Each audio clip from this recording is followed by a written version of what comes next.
Plusieurs élèves sont promus sans avoir les acquis nécessaires, c'est ce que déplore le syndicat régional de l'enseignement. Il y a plusieurs choses qui font en sorte que les élèves, des fois, sont promus sans les acquis.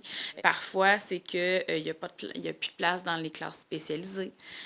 Parfois, c'est que l'élève a certains besoins et la classe spécialisée qui existe, ce n'est pas ce genre de besoin-là qu'elle vient combler.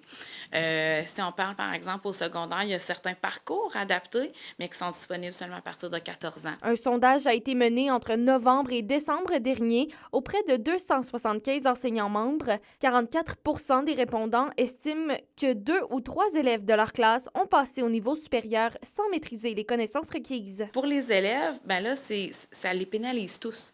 Donc, nos élèves qui sont en très grande difficulté puis qui ne parviennent pas à suivre, ben on parle de grand découragement, de l'anxiété, à un moment donné, à se rendre compte qu'on n'y arrivera pas.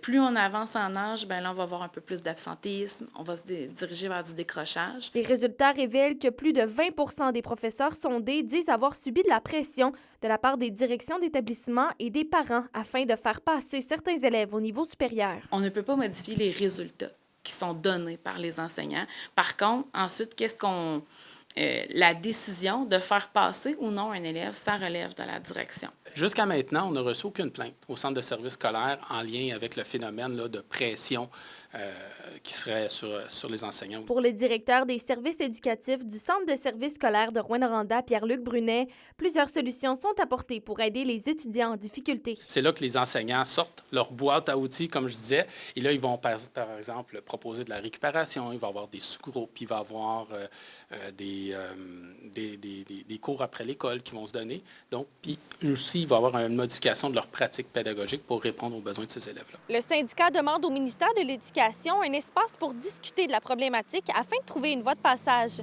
Roxane Caillouette, RNC Nouvelles, Rouyn-Noranda.